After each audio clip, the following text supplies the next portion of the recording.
from this talk, and I'm going to talk about the 50 demonic state of minds out of the 5 aggregates.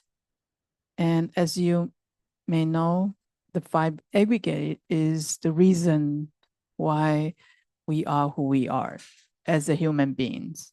Okay, so all the practice, no matter which traditions you use, what method you take, the path is always try to, overcome the attachment to the 5 aggregates.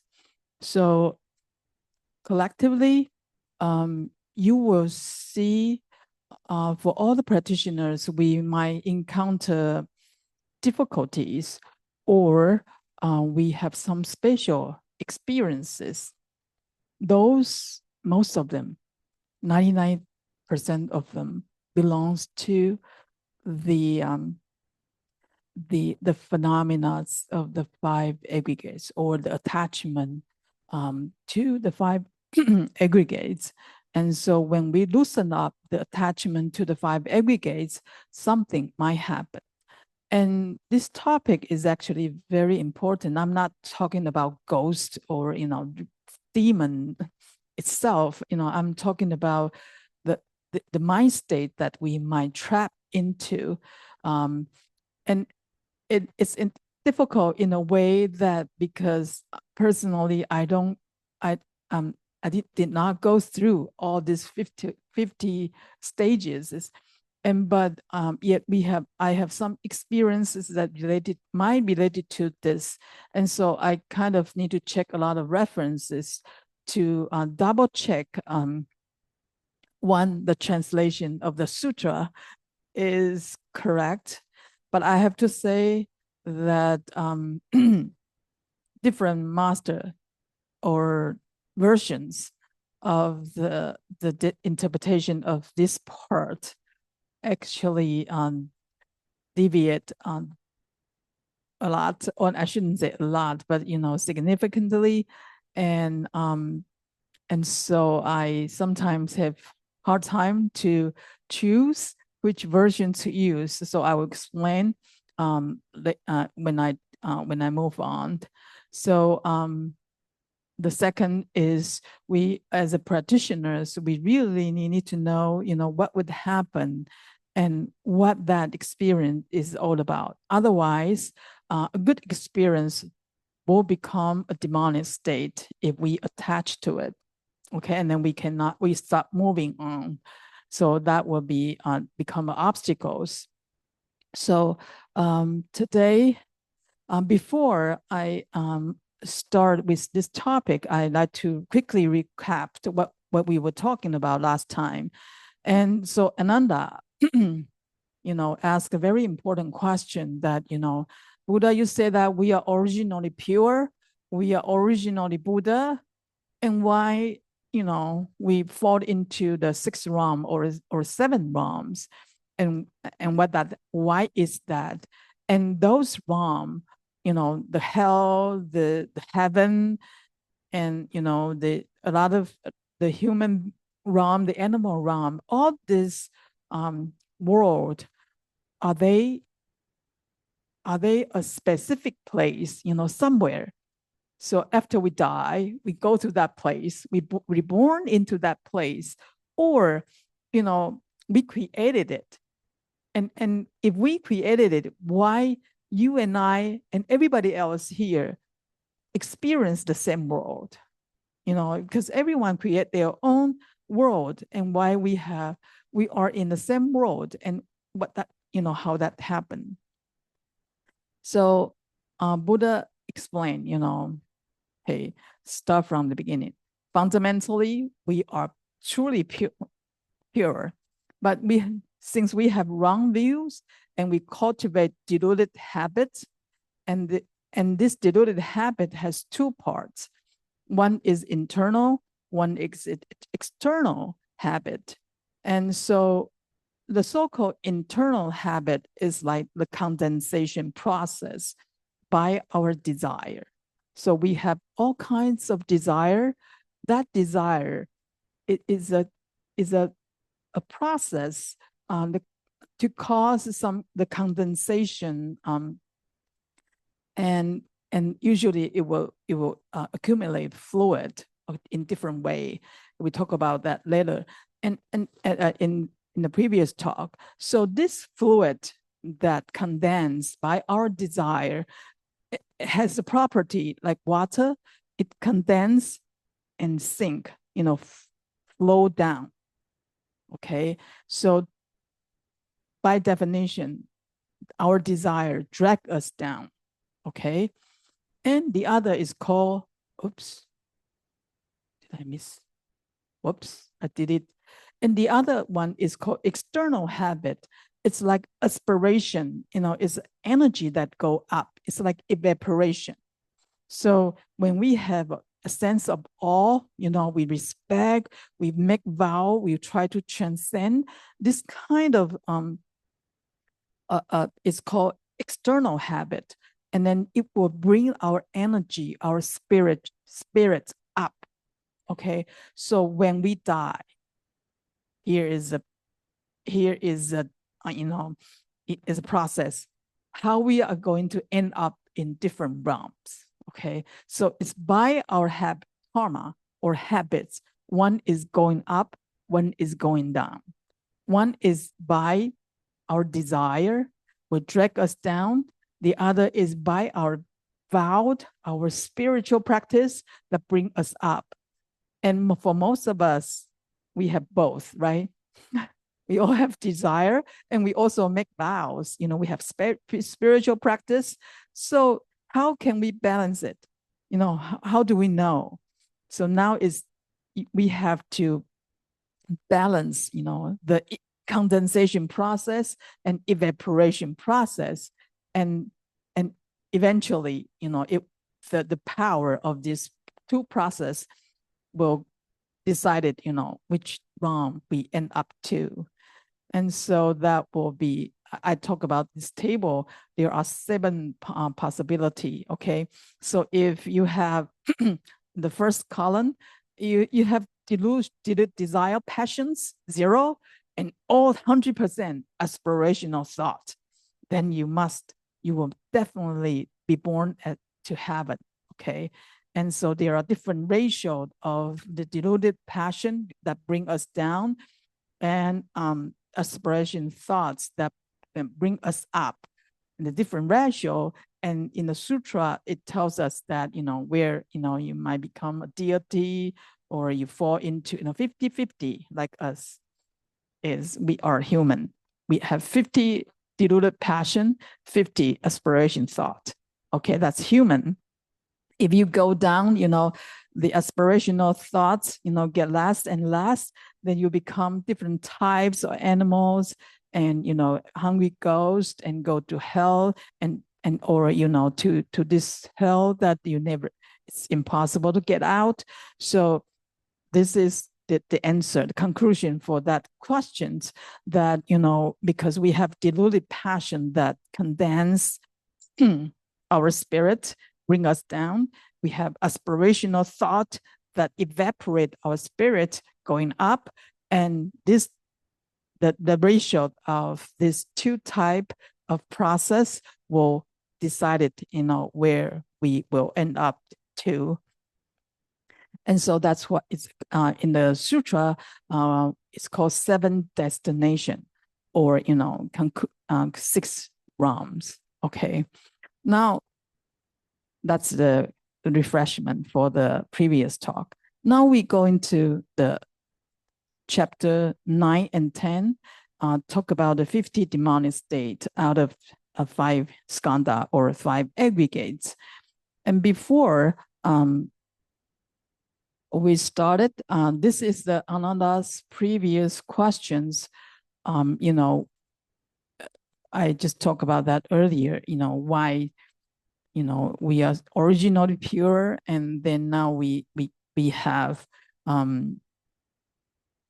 different kinds of habit or karma. Where does that come from? And do hells have a fixed location that we go to, or they come into being naturally, such that each being's created karma and each undergoes privately the appropriate retribution. Okay, so this is a very important concept, because otherwise you would think, when we die, and people would say, I wanted to recite Amitabha. I want to go to the Western Pure Land. I don't want to go to hell. It sounds like there is a specific place, that we go to. Actually, from Śurangama Sutra's point of view, it's created by our mind. It's just like the resonance, the share, the so-called share karma. And so we kind of created a world or a land together. And if we can go to the Buddha's land, that means our karma, our aspiration thoughts resonate with Buddha's vow. Okay, so we can go there, continue our practice, but it's not a permanent place. It's also created by our share karma. So before Buddha get to the demonic state, and Buddha told Ananda, each being who has not ceased these 3 intentional acts, which are killing, stealing, sexual misconduct, or sexual conduct, sexual desires, or created his own individual karma. So every one of us does. And spatial, we have different types, different combinations of intentional acts, and accumulate different ratio or different types of karma. And although each being's retribution is his own, beings may undergo a common retribution together in a definite place, definite place. Okay, so that's why we come to this earth, okay, as a human beings. So do you think, and so far, this is so interesting, do you believe that there's an alien somewhere in this universe? How big this universe is, so vast. According to humans' measurement, it's already beyond our imagination. The galaxy, the Milky Way, the universe. We have a scientific hypothesis for the formation of the universe. It's so big, but only the tiny Earth has human beings that has intelligence. It's kind of like, it's kind of like it's like kind of according to Buddhist teaching, it's kind of, it's like we shouldn't say impossible. It's like not according to the Buddha's teaching. So why we can't see them? Maybe they can see us. Okay, why we cannot see them? Right, they have higher technology, so they can make them invisible or something, And so that let's not talk about alien. Okay, let's talk about dog and cats. Do you know that they can see something human cannot see? Just by the structure of eyes. Okay, and if the children can hear some frequencies that adults cannot hear. Okay, some children can see something when they are very little, but they lose the ability when they grow up. Okay, so what I'm trying to say is this world manifests the way that our karma can perceive. Doesn't mean those we cannot perceive do not exist. It's our shared karma. So maybe I think those aliens they are around us, but in different dimension or something. and we just do not have the capability or the karma to see them, but it's not the other way around. Okay, so here Buddha just tried to mention, okay, we have individual karma and also we have shared karma. And the Śurangama Sutra talk about that in earlier chapter, talk about how we can overcome individual karma and shared karma. Okay, the shared karma is very difficult to overcome because you say so, I say so, she say so, and he say so. Everybody say so. And how you can deny, they are illusory. How you can say that, okay, it's illusory, but everybody say it's true. Okay. Now,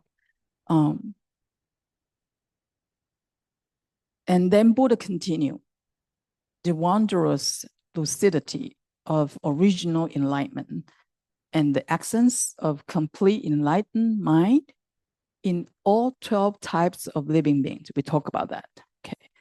Equal to that, the complete enlightened mind of all Buddhas in the 10 directions.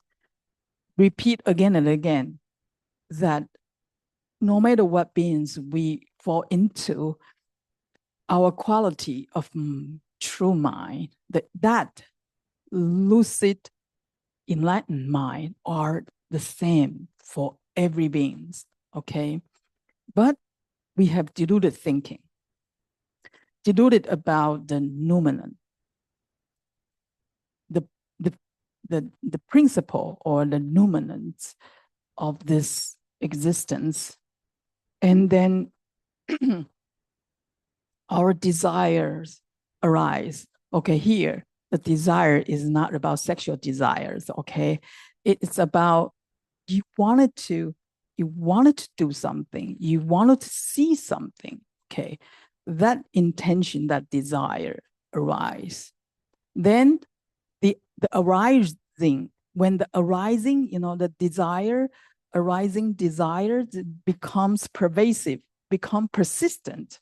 You continue this desire, want to know, then the voidness form, the void space form. And then this voidness form bring the deluded transformation. If it persists, the world is created. I will show you, okay, what we talk about in chapter 4. So this, the so-called relative voidness, is created in your mind, Ananda, okay, Buddha talking to Ananda, like a small cloud. This voidness, the vast voidness seems no borderlines, unlimited voidness is actually a small cloud in the great emptiness, and how much more so is the world which is within this voidness. That means this is the analogy that the voidness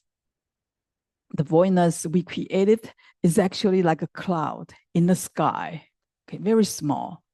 And the world is even much smaller and in the cloud, okay, like dust in the cloud. So, so what should we do? How can we see the true reality? So in other words, Buddha trying to bring us, to understand, when we trying to understand the tiny dust in the cloud, how can we see the cloud from the point of view of this tiny dust? And then from the cloud to the voidness, and from the voidness to see the true reality. There's a long process, okay? Now, in chapter 4, okay, Buddha talk about how this world exists, okay? So the contradiction of the lucidity of enlightenment, which we all have, and the darkness or voidness become a disturbance, and why? Okay, let's look at the diagrams faster. We originally have the yellow, the lucid enlightenment, and when there is a moving, moving like wind, and the elusive enlightenment become a dark, voidness, which is still.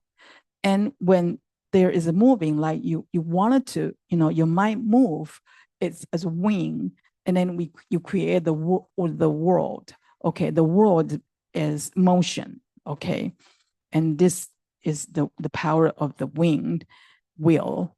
And then, okay, how this continent, this planet exists is we have from lucid enlightenment, okay, it's moving, and you have dark voidness. Then when you wanted to illuminate something, you generate awareness, try to illuminate something. This is a crucial point, how we get ignorance.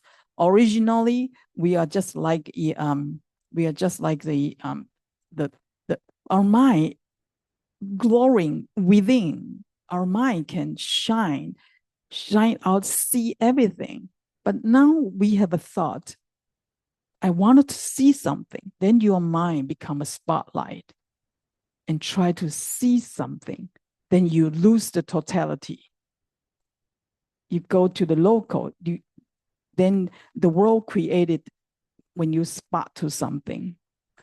Those your mind does not spot on, does not exist for you, because your mind go to spot.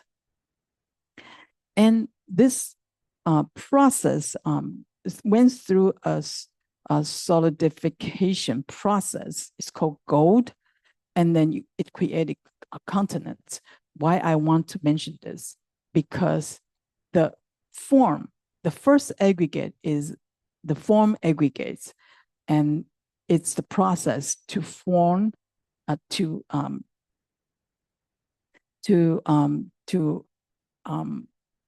form the form aggregate. Okay, is need to went through this solidification process. Okay, and later on the gold and the wing, where the wing first, then gold and wing in kind of friction with each other, then it generates fire, and the gold and the fire friction together, and it generates water. So that become the 4 elements, and the water condense and then or evaporate. Okay, and then we have a different world that I'm not going to repeat here, but I just remind you what we've talked about in chapter 4. So here, why demonic state will happen? It's our mind state and the interferences from the demons. Okay, and why is that? Because if Buddha told Ananda, if you realize the true reality and return to the source, the voidness in the 10 directions will vanish. Okay, why? Then will not all the lands in that voidness shake and crack. So that's what I'm talking about here. Okay, so our mind actually create the voidness, dark voidness first, and then from dark voidness to the world, the continent. So when we try to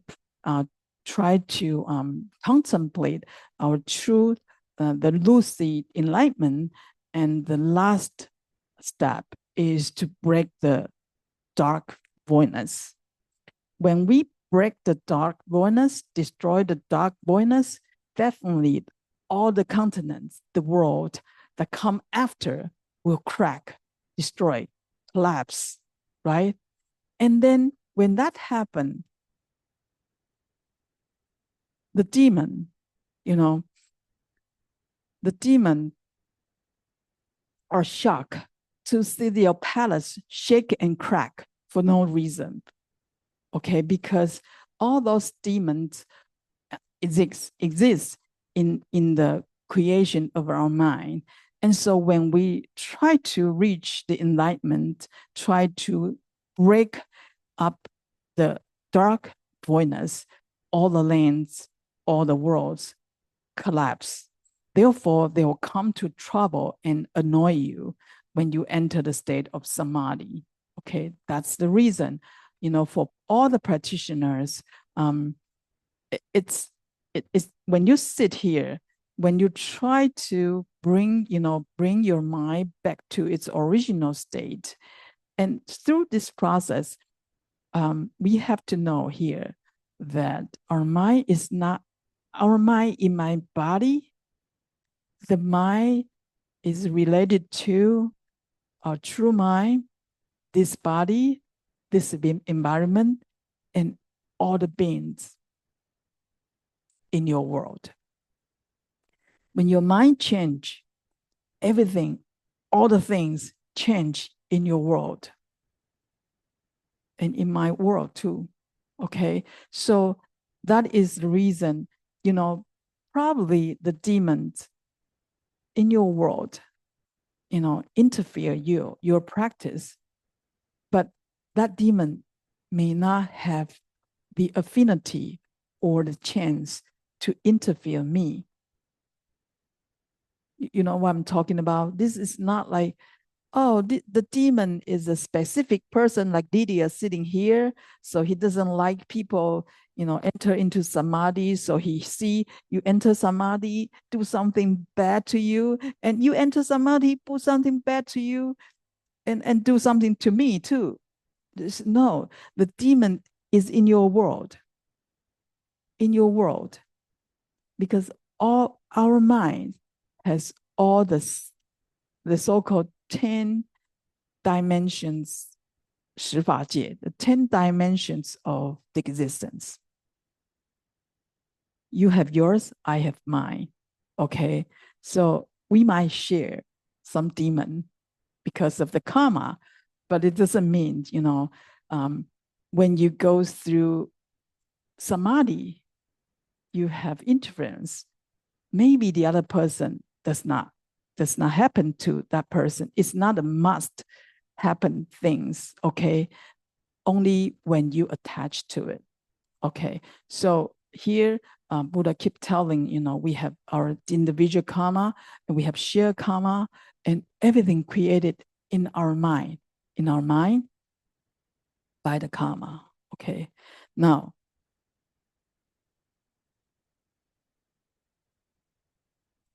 here is the right view, okay? The demon come to interfere us, right? But their mind was in a state of affliction. And you are remaining in a state of wondrous awakening, that high samadhi. Afflicted mind and samadhi mind, they are like, the demon are just like trying to use the wind to blow out the sunlight. Can you imagine, the light here, and I use the wind. Anything happen to the light? And it's just like you use a sword, a knife, just trying to cut off the water. Falling water, you use knife, keep cutting it. Can't you cut it in half? And sunlight too, you use wind to try to blow it away. The sunlight is still there. You cannot blow it away. So only thing we need to do, our mind is like boiling water. They are like a solid ice.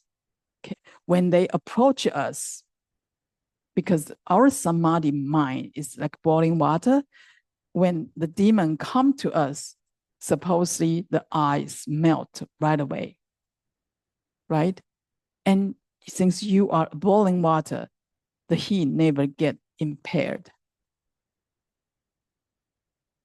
And so we, if we practice in the right way, even though those demons has supernatural power, they are but outside guests. You are the master here. Your mind is the master here. And you remain your mind in samadhi, unmoving, and you have the power to melt all the things that come to you, supposedly. But if your mind moved, you have attachment, you have all kinds of emotion or something, then they can come get you. Okay, that's what we are going to talk about, the 50 demonic state. Okay. So this is just a repeat. Buddha keep emphasize, they will succeed. Demon will succeed in destroying you only if you, who are the master of the 5 aggregates, are deluded and let them do so. Okay.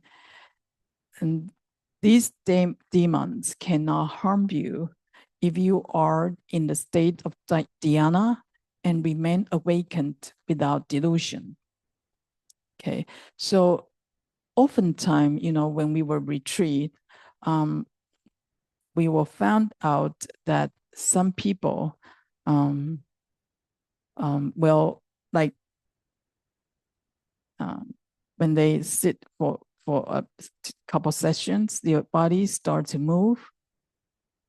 And there are so many reasons. If it's the chi, energy try to pump through your body, and it won't, in a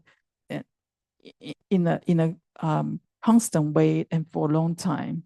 And sometimes if you addicted to this comfort, when your body keep moving, you addicted to it, and sometimes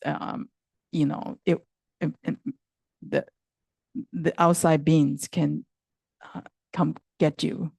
And most of the time, our master's advice is you tell yourself, stop. I'm the master, stop. Okay, no matter how comfortable you feel, stop. You are the master. So if because you have the wrong delusional, wrong attachment to your physical sensation, okay? So Buddha continue, if you wipe out the 5 aggregates, you will enter the state of glorying. The light, shine out from within, okay? While the demons are but in dark vapors, and since light destroys darkness, they will perish as soon as they approach you. And how then dare they disturb the state of samadhi? Okay, you just need to be aware what's going on, and just keep your mind bright and steady, and the demon cannot disturb you. But it needs samadhi power, okay? When you encounter demonic state, that means your practice is actually very high. It won't happen to beginners, ordinary practitioners. This demonic state only will happen to high practitioners. Okay. Now, really get to the 50 demonic state out of the 5 aggregates. The first category is the demonic state associated with form aggregate, the rupa. Okay, so we in the 12 link dependent origination, we know that there is a, that there is a very final one is namarupa, and the consciousness and namarupa mutually grasp each other. That's a crucial step for our rebirth, life and death, rebirth, run through the 12 things cycle. And so now we, like Theravada traditions, some of the practice is trying to see the emptiness of the rupa. Okay, so here is more like to the form aggregates. So here, sutra, I just simplify here. So if we can meditate. It's already very high. To drop all the thoughts. So drop all the thoughts. Okay, it's already very difficult until you totally detach from the thought. Okay, you drop the thought and detach from the thoughts are two different levels. Drop a thought, you can use different kinds of technique, method. Just stop your thought, and it's temporary. Maybe this section you don't have thought, but next section you have thought again, right? The drop all the thought is, temporarily you use the method to stop the thought. But if you can totally detach the thought, detach from the thought, that means the arising of the thought and perishing of the thoughts, it is not, you don't attach to it anymore. Your sixth consciousness does not grasp the object anymore. But you still see things, you still perceive object, but you don't grasp it, make discrimination out of it. That means you can detach from it. So no matter what happened, you don't react. You don't generate the second thought out of it. That means you detach from the thoughts. And only the essence of awareness remain. So that is very important. The essence of the awareness that detached or the thought that your sixth consciousness stop, react to whatever perceive, that state of mind is actually the starting point to practice. Other than that, all the practice before, we are dealing with the activity of sixth consciousness. Okay, when you're a sixth consciousness, stop, make discrimination. That's, we talk about that, the second moon. Okay, the sixth consciousness is the third moon.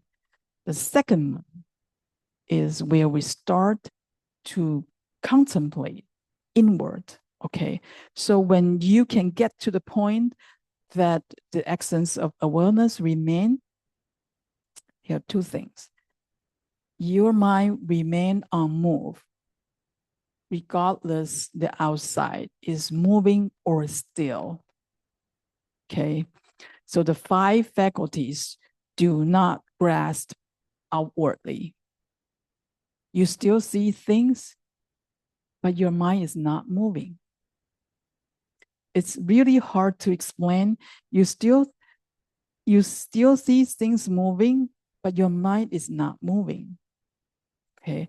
The second is you remain the same, regardless the thought arise or perish. When the thought arise, I'm talking about the sixth consciousness connected to the seventh and eighth consciousness right now. The unmoved means the sixth consciousness in the first to fifth consciousness from our five faculty. Now I'm talking the second part, remain the same, means your sixth consciousness does not grasp the memory or the seed that's stored in the eighth consciousness. So when our mind, the sixth consciousness, try to matching the seed, memory seeds in the actual eighth consciousness, that means you try to remember. And when you detach from it, that means you let go of the matching, and that's you forget about it. Okay, so that means that essence of awareness remain unmoved and remain the same. And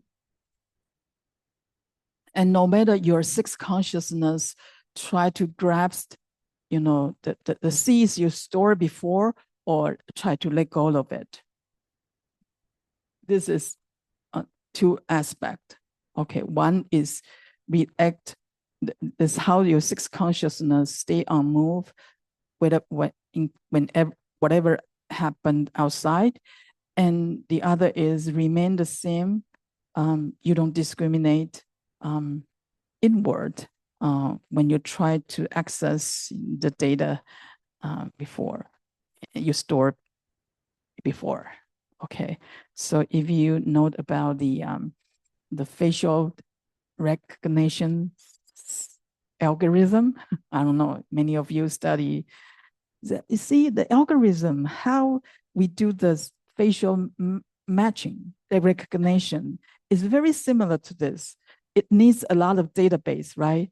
The eyes, the colors, whatever, some crucial parameters stored in the database. So when the camera is our five faculty, spot on you, in the sixth consciousness start to make discrimination, and on the other hand, need to access the data and to find identity of you. Okay, that's our ordinary people's process. Okay, now when we practice to the high samadhi, no, the sixth consciousness remain unmoved. Okay, and outward and inward, they don't access the data in the back, and they don't react from outside. And that's the essence of awareness. Okay. And now, chapter 2. It's very important when we talk about the 10 aspects of the true mind. And I keep repeating this. This is the process, Buddha said how we created, how the physical and mental phenomena get formulated. Okay, Buddha talked about the unluminous. We are originally luminous. And then when we try to spot something, we try to illuminate, okay, try to shine on something to see it clearly, our mind actually become unluminous. And then it will create voidness. And in this luminous, dark voidness, it would aggregate into form, 5 elements. When the form combined with deluded thinking, it leads to the appearance of the body. Okay, then in this body and deluded thinking, therefore,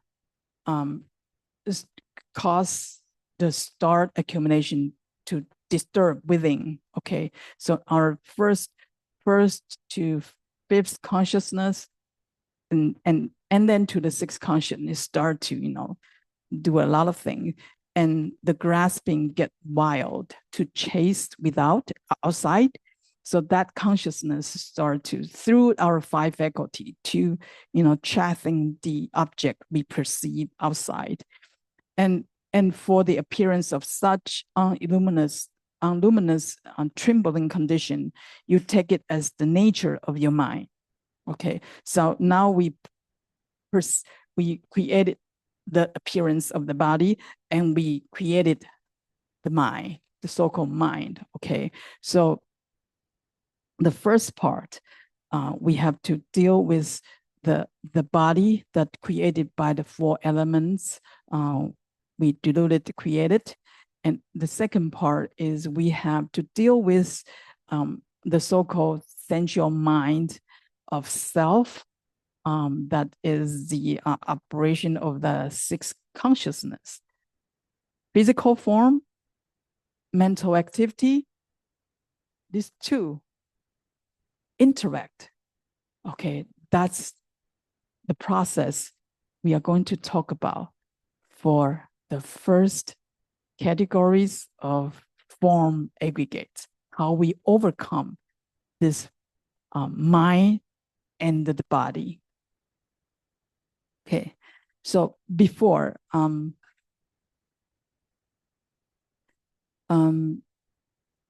Buddha start to talk about the demonic state, Buddha explained what is the form aggregates and what it brings to turbidity that we talked about earlier.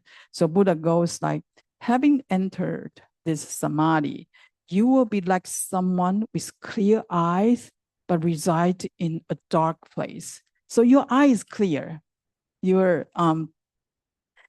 essence of awareness is clear, okay? But unfortunately, you are in the dark place, so you cannot see anything, okay? The essential nature is wonderfully pure, but your mind does not glow yet. So this is the zone of the form aggregate, okay? If your mind glowing radiates, you will clearly perceive all the 10 conditions of space, and then darkness disappear. It is called the ending of rupa, and you will then transcend the turbid of time. Okay, now the illusions of solidification is the basis of this aggregate. Remember, I show you the diagram, solidification, and it become gold, and the land manifest, right? So that is the basis for the form aggregates that we need to transcend. And the problem is, through this transcending process, things will happen. You have spatial experience, and how can we identify those experiences and not fall into the attachment and make it become a demonic state is what we need to know here. Okay. Here, from the wing and to the gold. Okay, the solidification process is here. And that's where we need to reverse it, get to the dark voidness and break the dark voidness. Then we break the form aggregates. Okay. And I'm repeating here. And what is the turbidity of time? Okay. In the previous Buddha chapters, Buddha talked about, as you look into space throughout all 10 directions, no separation can be made between space and your visual awareness of it. When space and visual awareness become entangled with each other, you see space exists, which has no true real entity. When there exists a visual awareness, it's not a state of enlightenment. Okay, that means if I have a self-awareness here and I see space or see you, that means I've already fall into subjectivity and objectivity. And this visual awareness is not our true mind anymore. Okay, so that means my defiled mind, which is the visual awareness, entangle with the object or the space outside, and that created the delusion formulate, and the turbidity of time comes into being. Okay, now this is a form aggregate. This is the table I made before. The turbidity. Why we have 5 turbidity? Because our mind and form grasp each other, entangle each other at different levels. And then we created the so-called 5 turbidity. Okay, so the first is time turbidity, is our visual awareness entangled with space. Okay, now we talk about time and space, right? So the time and space, is the first concept we need to overcome. Okay, it's a lot of things. Even scientifically, we're talking about time and space right now. Is time, okay, an idea or an actuality? Okay, philosopher and physics has different views on this. Okay, physics or working models for reality, form, Newton's law to Einstein's fields, equations through quantum mechanics have no need for time. Okay, time is a concept looking for a function, except when we are speaking about a change, as in accelerations, but change is not the same thing as time, okay? But this is a physics point of view. How about philosophers? The time is the past, present, and future, right? Past only exists only as ideas in the mind, which are solely neural electrical events occurring strictly in the present moment. And the future is likewise similarly nothing more than a mental construct and anticipation, a group of thought. Thinking itself occurs strictly in the now. And where is the time? Okay. And my favorite two examples. First is Dr. Babalanza. He was elected as the 2014, the most influential people, the top 100. And he is actually very famous for his stem cells studies. Okay, but he published a book called Biocentrism. I have his two books. Okay, then he published books. The publisher told him, I suggest you don't publish the book until you retire. Otherwise, this book will ruin your professional's career as a stem cells experts. And he said, no, the way I study life science is because I wanted to answer this.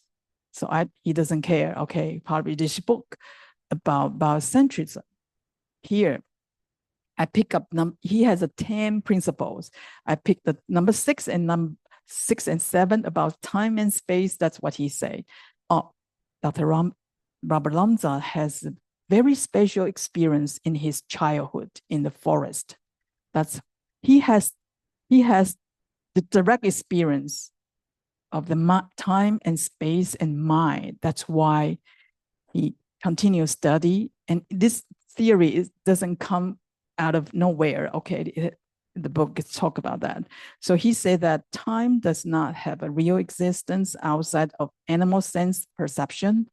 It is the process by which we perceive changes in the universe.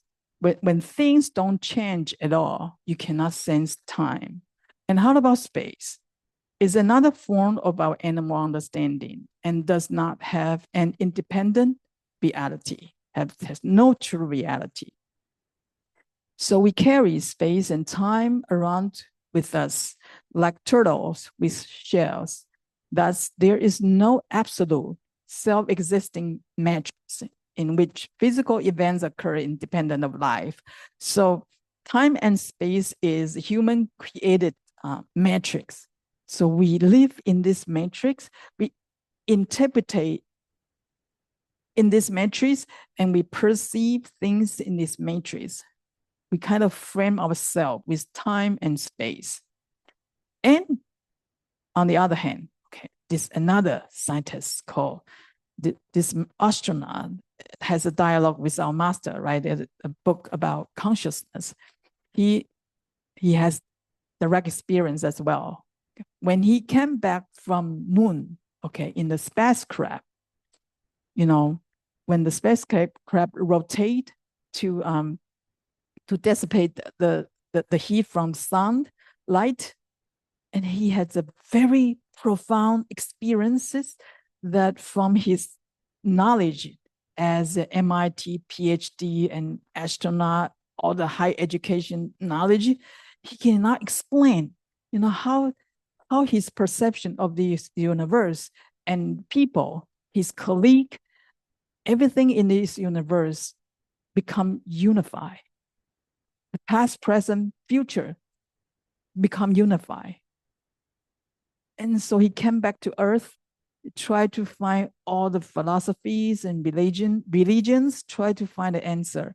And he found a Buddhist concept of nirvana. Okay, he thinks that's nirvana. So when he has a dialogue with our master say, this is a very profound, rare experience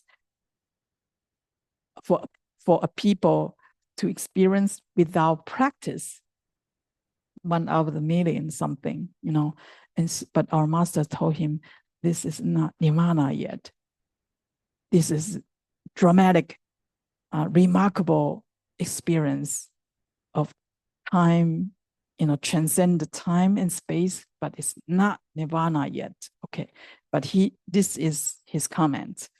Time is a local measure, which we created on earth in our own presence. So there's a referential point, the self-centeredness. Nature itself only knows process and sequence. It does not measure. We measure it. Our consciousness measure it. Okay, mind and matter does interact. The idea is the matter is just compressed energy and information patterns of energy, and the ability to use it is consciousness. This is partially right for Buddhist point of view. Okay, so now why we have a concept that mind and matter does interact. Okay, so now this breaking the form aggregates is we need to break the mind-matter interaction. How we can dissociate the attachment of the mind and matter or mind and body interaction. And that's how we need to overcome when we try to transcend the form aggregates. And also in the Yogacara, there is a category called embodied conditioning, not directly perceived by mind. There are 24 concepts that we created. It does not sense and feel by all the mental activity, and yet it will create mental activity. For example, gain and lost. Why we have the concept of gain and lost? Because we have 0, 1, and 2, and 3, right? So you have $1 million of stock, money, 1 million, right? And suddenly become 50,000? No, 500,000? I don't know. 50,000. And then you feel lost, right? And then you start to get mad or angry or upset. That's the mental activity. That's your emotion based on the number, because it's from 100 to 50,000. And next day, the 50,000 become 1 million again. You're happy.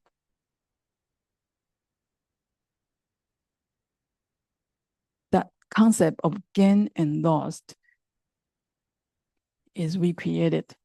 If you bring your bank statement to a kid, every day he see the number jump, doesn't mean anything to them.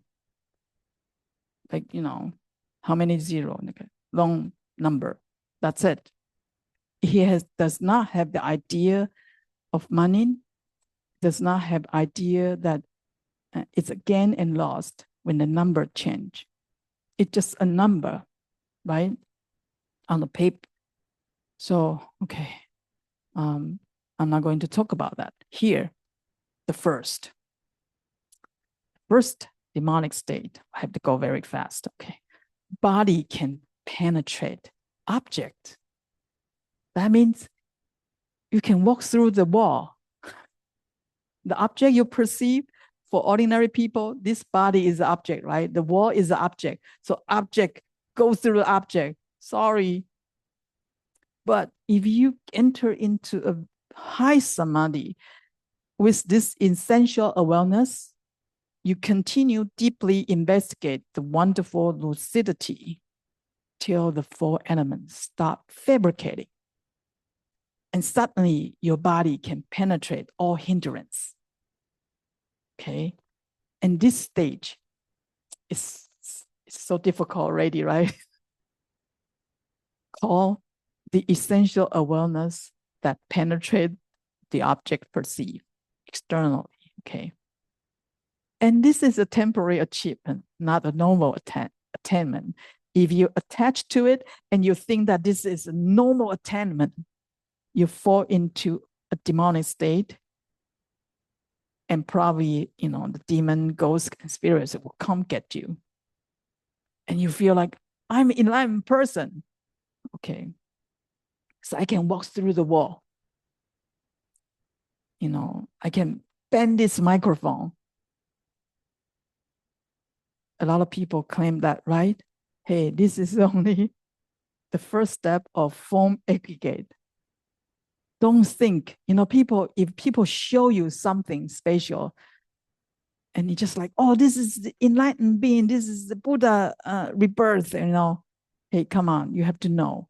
And when it happened to you, and also this is temporary, okay? When you are in the samadhi state, you can walk through the wall, but when you are out of this samadhi state, don't try to do it.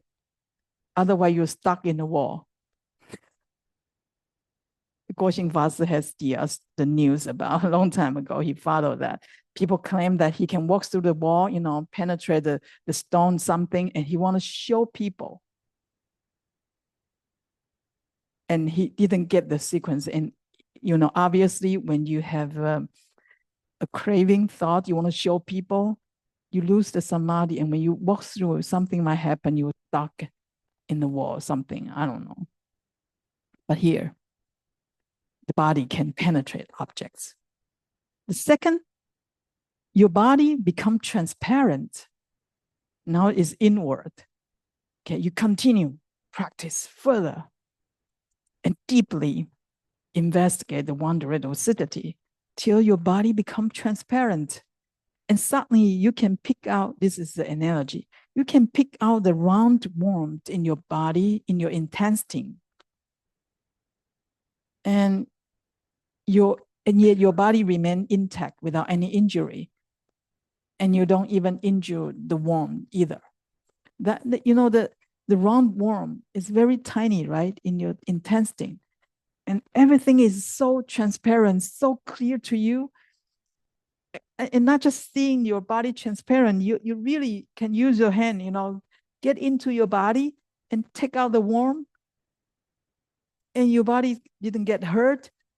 And that worm didn't get hurt. And also Buddha say, okay, you have this achievement, that's great, but it's temporary. And you cannot think that this is a noble attainment. Otherwise, if you think that you attain the normal attainment, you get to the demonic state, or you attract those spirits to you, and you suddenly feel like, oh, you are the master, enlightened ones. Sorry, you're not. This is the second step of the form aggregate, and you continue. Your body gets transparent. The body, you see, the first is your body, your mind interact with the outside environment, right? And then your own body. Now is the body and spirits become interchangeable. Oh, what does that mean? Like, isn't that body, the material, the form, and the mind? Okay, Buddha say, when you investigate both inward and outward continuously, not just your body, your spirits, not just your body, okay, your spirit willpower and the vital energies also participate in it and exchange their roles as host and guest. I'll explain that later. And suddenly you may hear someone teaching the Dharma in the air, or he will hear voices throughout the 10 directions proclaiming identical esoteric teachings. And this is called the essential spirits and vigor, constantly associate and dissociate to accomplish virtuous deeds. How did that happen? Mind and spirit, body and spirit, okay? And what is the host and guest? It means that if I'm the host here and you are my guest, right? So I accommodate you, I treat you with tea and cookies, and 2 hours later, you go home. I'm still the host here. I take the lead. I manage this place. I manage my home. I have the say to see what you're being treated. I'm the master, right? But here is say the role will change. Sometimes my body take the lead. Body is the host. Sometimes the mind is the host. Okay. That's what it say here. Now, so we need to know the mind and body effect, the interaction between mind and body. So here in the sutra, it talk about, I try to find a good translation for that, but this is so far the best I can get, or the most close I can get. So I need explanation. Okay, there are 3 aspects that affect the relationship between mind and body. Okay, the first is called psychic. It has 2 components, spirit and vigor. The spirit is more like go up, the energy go up, and the vigor is what it happened to the physical form. So if you have a strong psychic, your spiritual level is high and your body is strong. Okay, so for a lot of people, if you have high spirits, then you can exercise your body well, even though your body is not that great. Born like our master, he has a weak body when he was born, but he can, with this weak body and high spirit, he can do a lot of things with this body. So this physical has the energy to do a lot of things. And the second part is called will. Okay, the will, oftentimes we say willpower. Willpower actually has 2 parts: the resolve, the determination, and the enthusiasm. I have the determination. I want to do this, but you just like keep this. I make my vow, but I don't have enthusiasm, and I cannot practice diligently. But I still have this will. It was in my mind always. Like, for example, we care for someone, we care for parents, we love our parents. It's always in our mind, but you just don't take too much action, and make phone calls, give a little gift or something. You don't have enthusiasm in loving your loved ones, but you love them. Okay. And the other is called vitality. Okay, it has the essence and energy, the life force. Okay, so this has a very complicated mechanism between these 3, and also between the 2 that each one has. Okay, one is more going up, the energy going up. The other is down to your body, down to earth. How you carry this psychic, will, and vitality. And so sometimes your body is weak. You don't have energy to do something, but you have strong accents. Okay. Or you have a strong willpower. It's just like your body, you are so old. Your vitality is kind of very weak. So at this point, if you want to do that something, your willpower need to take the lead, need to be the host. So for those who make vows, who has strong willpower, even though their body, the their life force is very weak, they still can accomplish something, okay? And sometimes it's about the spiritual things. So among this, it will take turn, intertwined, and it also affect your body. So it control these three items, which has two parts, control the mind-body effect. And like I say, sometimes the mind dominate, sometimes the body dominate. Okay, so now you can easily manipulate these two parts. Like I say, for us, we don't have this power. Weak body is weak body. Weak body, sick body, and we just feel sad, our mind is down. Okay, we cannot exercise in a way that even though our body gets sick, our mind power is strong. And in return, with this strong mind power, our body gets better. As we don't know how to exercise the road between mind and body. But when you get to this point, body and spirits become interchangeable. Okay. And it's, again, this is temporary achievement, not the normal attainment. So if you feel like, oh, I'm like, then you're in trouble. Okay. And now next step is finally your mind start to glowing, shine within. That means your mind is pervasively, impartially shine outside, outward. Then you see the Buddha.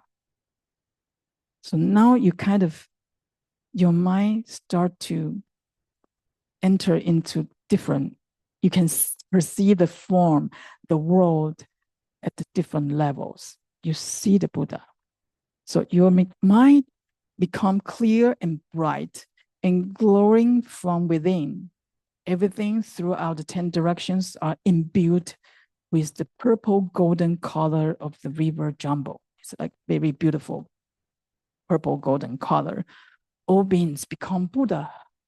You see everyone as Buddha, and it's like the purple golden color. And suddenly you will see Vairochana.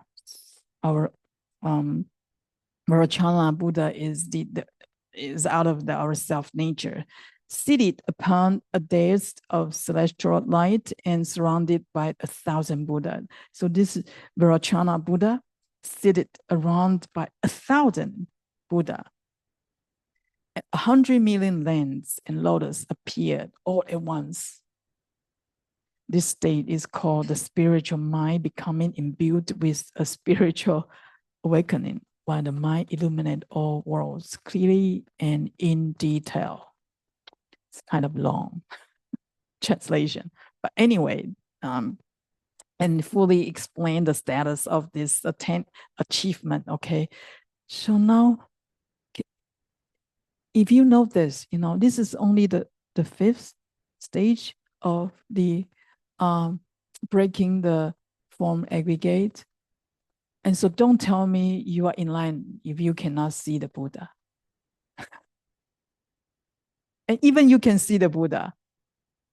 There are 50 stages, and you are on the first 5, long way to go. So here, you can see the Buddha because your glowing mind, you're luminous, your mind start to get luminous, okay? But it's still temporary. It's like when you practice deeply, oh, you see Buddha. But when you lose your samadhi power, you don't see them anymore, okay?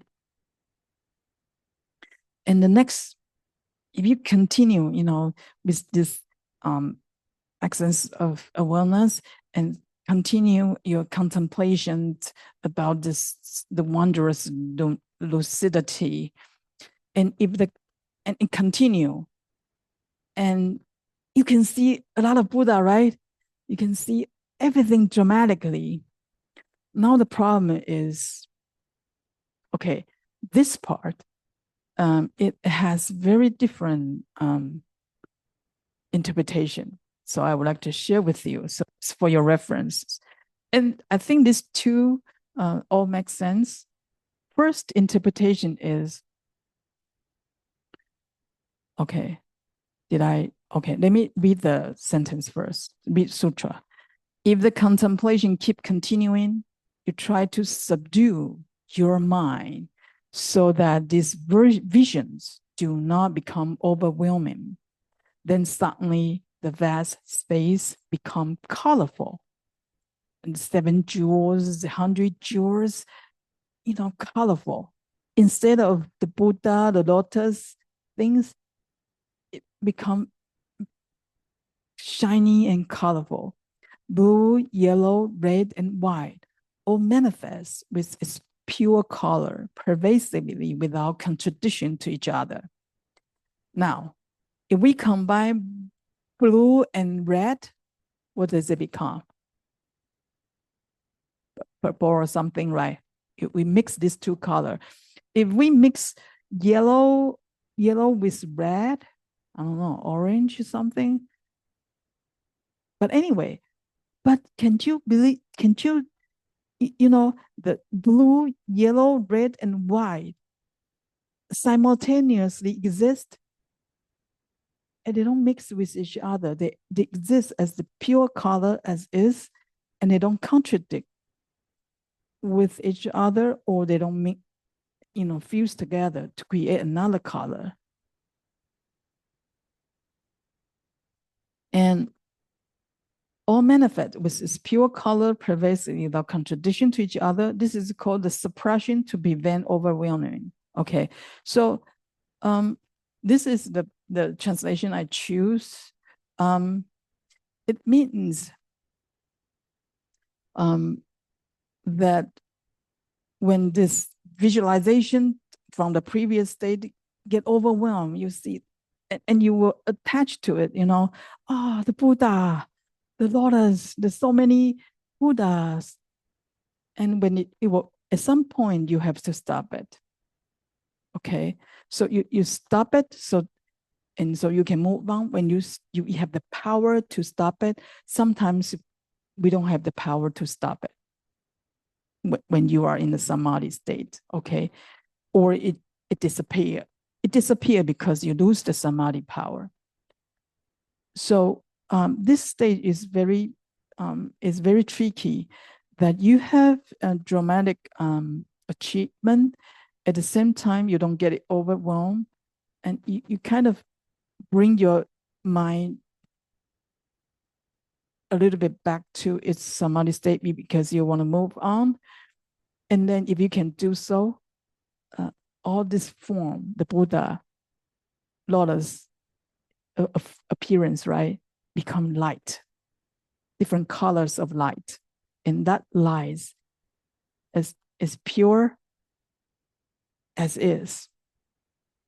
This is one interpretation. The other interpretation is, if you can keep continue, because sometimes the visualization or the achievement that you get cannot last, the samadhi power cannot last, and then things will jump in to interfere. But if you have the power to keep this going without any thoughts interruptions, then you will enter into the state that it becomes the voidness with different colors of light. Okay, no matter what, you will see different colors of light, so dramatic, like that. And again, this is temporal, not the noble attainment. Now, next step, you can see things in the dark. In this clear and penetrating state of your mind, your awareness remains shiny from within with a brilliant light, suddenly in the middle of the night. And in the darkened rooms, you see everything as clear as if they were in daylight. Objects that could that would ordinarily be hidden. You cannot see them, may be clearly visible to you. This state is called refining mind that see things clearly and subtly, even in the dark. So now your seeing does not count on the light from outside, because your mind is luminous and you can see them everywhere, okay, in the dark. So some of the arha has the power see things in the dark. Okay. Again, not there yet, because this is the process when you try to overcome the form aggregate. Now your mind take the lead. Your mind take the lead, not in your how you exercise your 5 faculties or 6 faculty does not count on the object outside.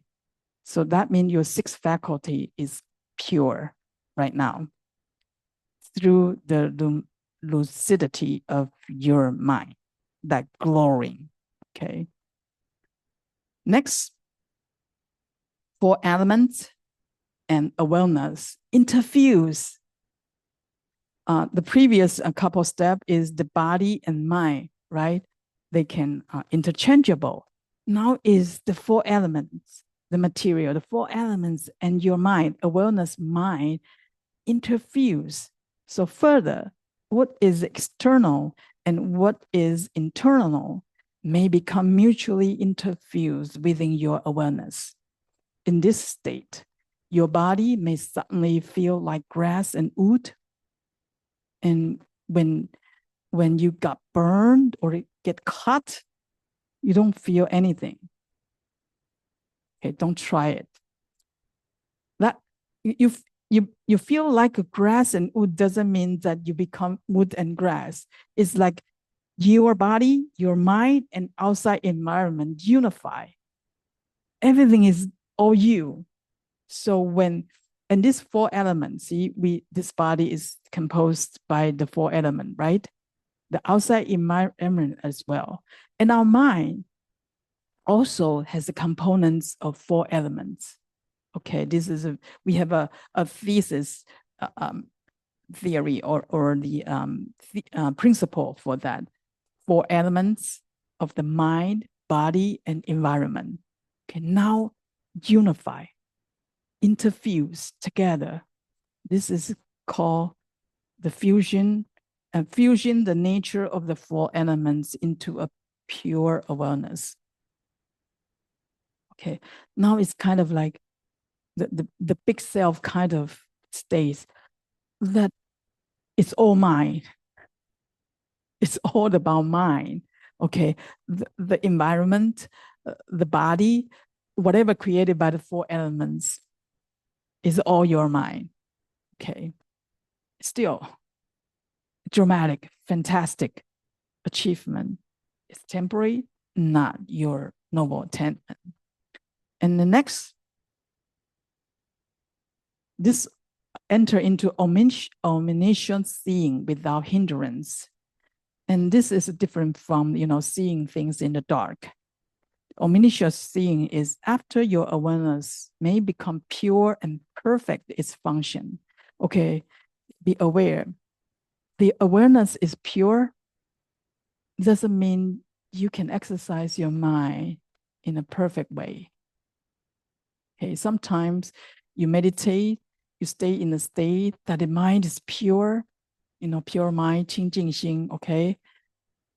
But you don't know how to exercise your pure mind, okay? But here is, you know how to exercise your pure mind perfectly. Then you may suddenly see this world, this whole land, okay, this earth in all directions being transformed into a Buddha land. This land will be filled with blah, blah, blah, all kind of jewels like, Western Pure Land, the tree, the lake, the water, the mountain. It's like Western Pure Land, okay, the Buddha's land. This dirty, suffered land become Buddha's land. And you can see the hells also below. On this Buddha land, you can see hells below. and see paradise up above with no hindrance. Okay. And this state is called the transformation of likes and dislike through deepened concentration into their manifestation. Okay. So now you can see this land is Buddha land. You can see the heaven, paradise. You can see the health as well. No hindrance. Okay. Again, don't attach to it. When you meditate, when this happens to you, don't attach to it. Don't think this is, normal attainment.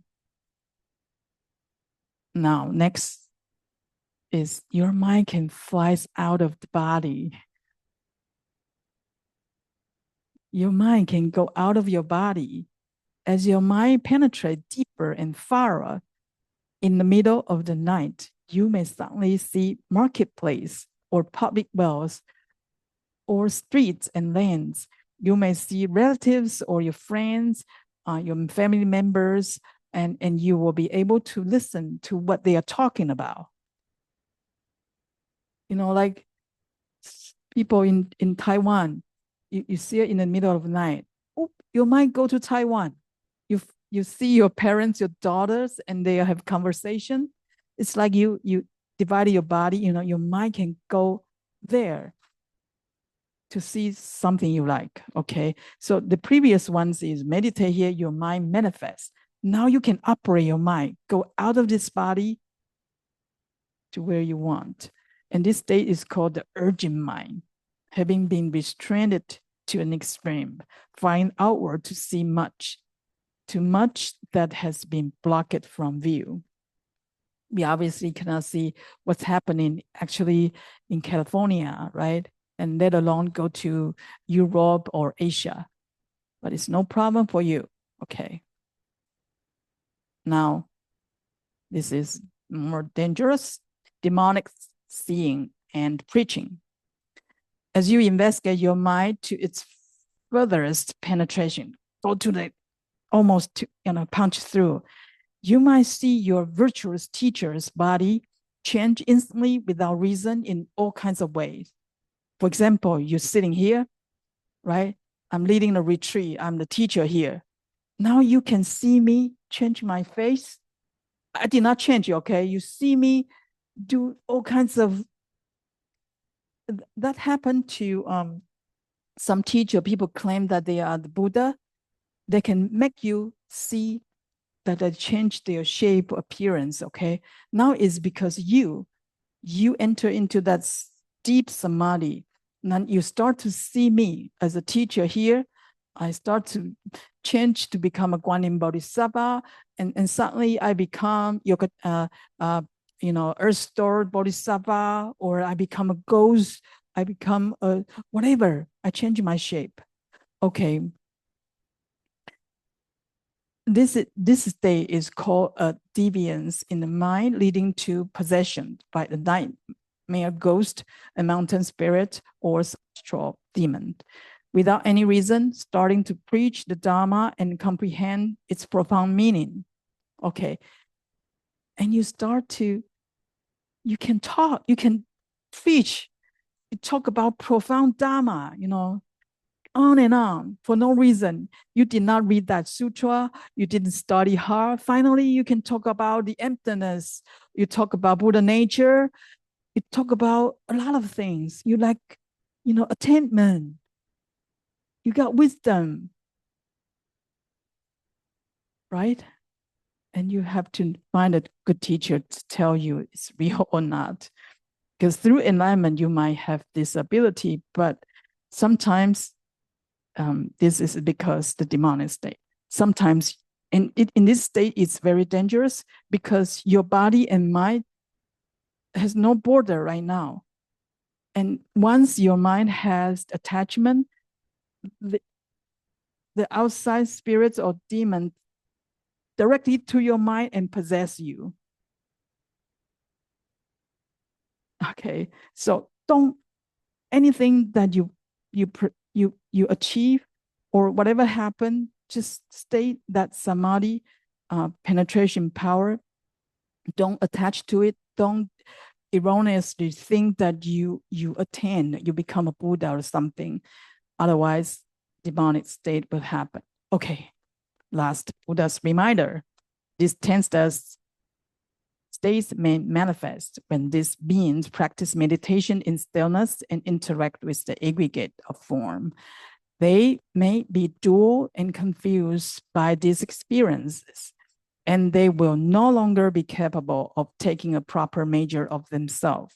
So when faced with these circumstances, they will become further confused, and in their failure to know themselves, they will make the claim that they have reached the level of a sage.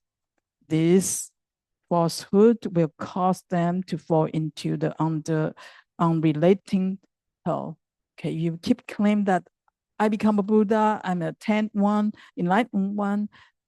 This is really dangerous. Okay, next time we'll talk about more. Okay, second category, that the demonic state that associated with sense perception aggregate. Okay,